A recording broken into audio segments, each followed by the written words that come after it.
Picture this, you wake up one morning with a sore throat. As the day goes on, you start to feel achy and feel a fever coming on. Knowing what you do about COVID-19, you fear the worst and must get tested. However, you simply can't afford 2 or 3 days for results. Then you remember you can do an at-home test with virtually no wait time. That test is called the SARS-CoV-2 rapid antigen testing. I have spent several hours researching the subject of the SARS-CoV-2 rapid antigen testing, which I will be discussing today.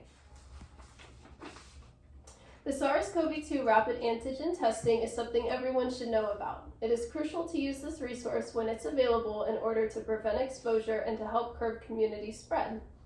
Today we are going to discuss the new SARS-CoV-2 rapid antigen testing. First, I will discuss its background. Second, I will discuss its applications. Lastly, I will discuss its implications. Let's first look at how this technology came to be. So what is SARS-CoV-2?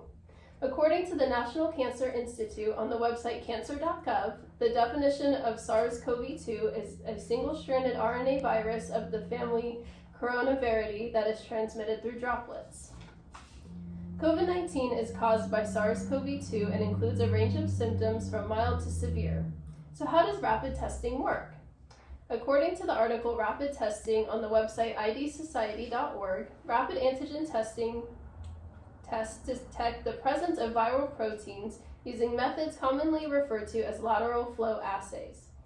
Mucus is collected via a cotton swab inserted into the nasal cavity. The antigen test then identifies if proteins of the SARS-CoV-2 virus are present. If they are present, that means it's positive.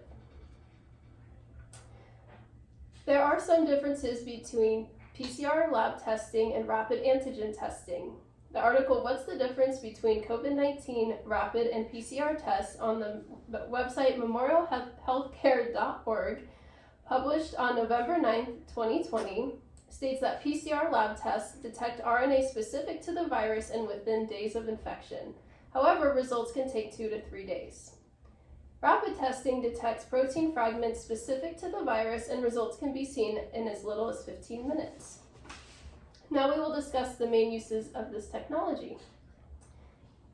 There are some advantages to the rapid antigen testing, such as testing can be done outside of a hospital setting and may be administered by the general public, not necessarily a medical professional. The test is relatively inexpensive and easy to interpret, allowing for more accessibility. There are some scenarios in which rapid testing should be considered. Triaging patients with clear respiratory symptoms in an ER situation would benefit from quick results and less exposure to other patients. According to the CDC's article, Interim Guidance for Antigen Testing for SARS-CoV-2 on cdc.gov, individuals with symptoms in remote or rural areas who have limited access to alternative testing would benefit from rapid testing as well. However, there are some disadvantages of rapid testing. According to the article, Considerations for Implementation of SARS-CoV-2 Rapid Antigen Testing on the website aphl.org, published on September 24, 2020, it is not accurate for screening asymptomatic individuals due to the high risk of false negatives or positives. This is also why it should not be dependent to screen healthcare workers, medical personnel, and emergency responders. Finally, let's discuss what this technology means for the future. As for the accuracy, the article, How Accurate Are Rapid Tests for Diagnosing COVID-19, written by Jay Dines on the website Cochrane.org, published on March 24, 2021, reviewed 64 studies of the accuracy of rapid antigen testing. The article's findings were that rapid antigen testing accurately identified COVID-19 infection in an average of 72% of people with symptoms and 58% of people with no symptoms. So, will rapid testing replace traditional testing? Some antigen tests are accurate enough to replace PCR lab testing for individuals who are symptomatic but currently not for asymptomatic people. Rapid antigen testing is now most useful for identifying outbreaks, allowing for self-isolation and reducing the overload on laboratory services. As for the outlook of the future, according to the article, How Does the COVID-19 Antigen Test Work?, written by Kim Scheib on the website medical.mit.edu, published on May 12, 2020, some medical officials are hopeful in the future that it will be used for widespread screening, including screening of asymptomatic people.